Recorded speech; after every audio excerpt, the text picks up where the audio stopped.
ਲੋ ਜੀ ਦੋਸਤੋ, ਅਸੀਂ ਇਸ ਟਾਈਮ ਮੌਜੂਦ ਹਾਂ ਜੀ ਬਰਾੜ ਟਰੈਕਟਰ ਦੇ ਇੰਸਟਾਲ ਦੇ ਵਿੱਚ ਐਕਸਪੋ ਸੈਂਟਰ ਲਾਹੌਰ। ਸਾਡੇ ਨਾਲ ਜੀ ਵਸੀਮ ਯੂਸਫ ਸਾਹਿਬ ਵੀ ਮੌਜੂਦ ਨੇ ਜੀ, ਬਰਾੜ ਟਰੈਕਟਰ ਦੇ ਓਨਰ ਨੇ। ਨਾਲ ਜੀ ਨਦੀਮ ਸਾਹਿਬ ਆਏ ਨੇ, ਸਲੀਮ ਸਾਹਿਬ ਆਏ ਨੇ ਮਾਸ਼ਾਅੱਲਾ ਜੀ। ਨਦੀਮ ਬਦ ਆਟੋ ਇੰਜੀਨੀਅਰਿੰਗ ਤੋਂ ਅਖਤਰ ਰਸੂਲ ਸਾਹਿਬ ਨੇ ਜੀ ਇੱਥੇ। ਇਹਨਾਂ ਨਾਲ ਵੀ ਗੱਲਬਾਤ ਕਰਦੇ ਹਾਂ ਜੀ। अस्सलाम वालेकुम जी। वालेकुम सलाम जनाब। हाँ जी नदीम साहब, की हाल जी? ठीक ठाक हो? शुक्र अल्हम्दुलिल्लाह, अल्लाह का बड़ा करम है जी। नदीम साहब आज स्पैशली आ रहे हैं जी बराग का चेक करने। नदीम साहब आंदे काफ़ी अच्छा काम कर रहे बराग। हाँ जी माशाल्लाह जी, काफ़ी सारे लोग टैलीफोन करके पुछते हैं। ਅਸੀਂ ਮਾਸ਼ਾਅੱਲਾ ਹਰ ਜਿਤਨੀਆਂ ਵੀ ਪਾਕਿਸਤਾਨ ਦੀਆਂ ਕੰਪਨੀਆਂ ਹੈ ਨਾ, ਅਸੀਂ ਹਰ ਕੰਪਨੀ ਨੂੰ ਅਪਰੀਸ਼ੀਏਟ ਕਰੀਦਾ ਹੈ। ਦੇਖੋ ਓਵਰਆਲ ਸਾਡੇ ਮੁਲਕ ਦਾ ਸਰਮਾਇਆ ਹੈ ਸਾਰੀ ਕੰਪਨੀਆਂ। ਸਾਰੀਆਂ ਕੰਪਨੀਆਂ ਮਿਲ ਕੇ ਕੰਮ ਕਰਨਗੀਆਂ ਔਰ ਇੱਕ ਕਿਸਾਨ ਵਾਸਤੇ ਬਿਹਤਰੀ ਕਰਨਗੀਆਂ ਤਾਂ ਸਾਰੇ ਮੁਲਕ ਦੀ ਤਰੱਕੀ ਹੈ। ਕਿਸੇ ਇੱਕ ਫਰਦੇ ਵਾਹਦ ਦੀ ਜਿਹੜੀ ਤਰੱਕੀ ਜਿਹੜੀ ਹੁੰਦੀ ਹੈ ਨਾ, ਉਹ ਅਦਾਰੇ ਦੀ ਜਾਂ ਮੁਲਕ ਦੀ ਜਾਂ ਇਲਾਕੇ ਦੀ ਤਰੱਕੀ ਨਹੀਂ ਹੁੰਦੀ।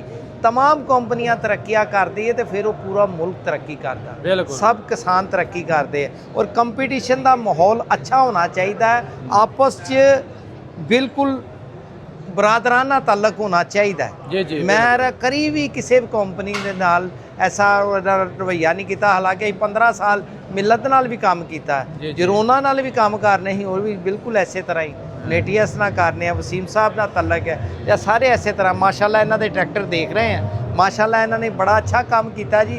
अल्लाह करीम इन्हों होर तरक्की दे, होर अल्लाह करीम इन्हों इज्जत दे जी। और जी बहुत शुक्रिया। बाकी जी थोड़ी जी गलबात असीं हाँ जी भी करते हैं कि कैसा इकदाम कर रहे हैं अगों, अल्लाह खैर करे। माशाल्लाह अच्छा इकदाम कर रहे हैं। अच्छा सर, मजीद सानू दसो जी, माशाल्लाह बराग कंपनी दिन ब दिन जिमीदारां दी जो रिक्वायरमेंट है पूरियां कर रहे हैं, तो अगे अपना की प्लान अगों चल रहा है जी? बिस्मिल्लाहिर्रहमानिर्रहीम जी। इस टाइम ਜਿਹੜੇ ਦੋ ਸੈਗਮੈਂਟ ਨੇ ਜਿਨ੍ਹਾਂ ਨੂੰ ਅਸੀਂ ਤਵੱਜੋ ਦੇ ਰਹੇ ਹਾਂ ਜੀ ਕਿਉਂਕਿ ਅਸੀਂ 200 ਏਕੜ ਤੋਂ ਥੱਲੇ ਵਾਲਿਆਂ ਨੂੰ ਇੱਕ ਸੈਗਮੈਂਟ ਗਿਣਨੇ ਆ, 200 ਏਕੜ ਤੋਂ ਉੱਤੇ ਵਾਲਿਆਂ ਨੂੰ ਅਸੀਂ ਦੂਸਰਾ ਸੈਗਮੈਂਟ ਗਿਣਨੇ ਆ। 200 ਏਕੜ ਤੋਂ ਥੱਲੇ ਵਾਲੇ ਜਿਹੜੇ ਨੇ ਉਹਨਾਂ ਵਾਸਤੇ ਅਸੀਂ ਇੱਕ ਇਨਸ਼ਾਅੱਲਾ ਅਗਲੇ ਸਾਲ 120 ਹਾਰਸ ਪਾਵਰ 6 ਸਿਲੰਡਰ ਇੰਜਨ ਦੇ ਨਾਲ 8x8 ਟਰਾਂਸਮਿਸ਼ਨ ਦੇ ਨਾਲ ਅਸੀਂ ਟਰੈਕਟਰ ਲੈ ਕੇ ਆ ਰਹੇ ਹਾਂ। ਔਰ ਇਨਸ਼ਾਅੱਲਾ ਅਗਲੇ ਹੀ ਮਹੀਨੇ ਮੇਬੀ ਜੂਨ ਦੇ ਮਿਡ ਵਿੱਚ ਸਾਡਾ ਚਾਈਨਾ ਕੰਪਨੀ ਨਾਲ ਇਸ਼ਤਰਾਕ ਹੋਇਆ ਹੈ। ਅਸੀਂ ਬੁਰਾਗ ਦੇ ਨਾਂ ਤੇ 150 180 200 220 ਤੇ 260 ਹਾਰਸ ਪਾਵਰ ਦੇ ਟਰੈਕਟਰ ਲੈ ਕੇ ਆ ਰਹੇ ਹਾਂ। ਸਾਡਾ ਪਹਿਲਾ ਕੰਟੇਨਰ ਟ੍ਰਾਂਜੀਸ਼ਨ ਵਿੱਚ ਇਨਸ਼ਾਅੱਲਾ ਜੂਨ ਦੇ ਮਿਡ ਵਿੱਚ ਅਸੀਂ ਉਹ ਵੀ ਲਾਂਚ ਕਰਨਾ। ਸਰ ਆ ਤੁਹਾਡੀ ਵੀਡੀਓ ਬਣਾਈਆਂ, ਜ਼ਿਮੀਂਦਾਰ ਨੇ ਬਹੁਤ ਜ਼ਿਆਦਾ ਐਪਰੀਸ਼ੀਏਟ ਕੀਤਾ ਜੀ ਬਰਾਗ ਕੰਪਨੀ ਨੂੰ। ਬਹੁਤ ਸ਼ੁਕਰੀਆ। ਸਿਰਫ ਦੋ ਰਿਕੁਆਇਰਮੈਂਟਾਂ ਬਾਰ-ਬਾਰ ਜ਼ਿਮੀਂਦਾਰ ਕਰ ਰਿਹਾ, ਬਾਕੀ ਤੁਸੀਂ ਹਰ ਸ਼ਹਿਰ ਵਿੱਚ ਪੂਰੀ ਕਰ ਦਿੱਤੀ। ਸਿਰਫ ਦੋ ਰਿਕੁਆਇਰਮੈਂਟ ਡਿਜੀਟਲ ਮੀਟਰ ਦਾ, ਇੱਕ ਦੋ ਆਇਆ ਕਮੈਂਟ, ਇੱਕ ਸਾਈਡ ਸ਼ਿਫਟਰ ਗੇਅਰ ਦਾ ਆਇਆ ਕਿ ਇਸ ਬਲਾਕ ਦੇ ਵਿੱਚ ਇਹ ਸ਼ੇਪ ਦੇ ਵਿੱਚ ਇਹ ਹੋ ਸਕਦਾ, ਪੋਸੀਬਲ ਹੈ? ਥੋੜਾ ਜਿਹਾ ਇਹਦੇ ਬਾਰੇ ਦੱਸੋ ਜੀ। ਡਿਜੀਟਲ ਮੀਟਰਸ ਦੇ ਉੱਤੇ ਤੇ ਵਰਕਿੰਗ ਹੋ ਰਹੀ ਹੈ ਜੀ। ਤੁਸੀਂ ਇਨਸ਼ਾਅੱਲਾ ਬੜੀ ਜਲਦੀ ਅਸੀਂ ਡਿਜੀਟਲ ਮੀਟਰ ਤੇ ਚਲੇ ਜਾਵਾਂਗੇ।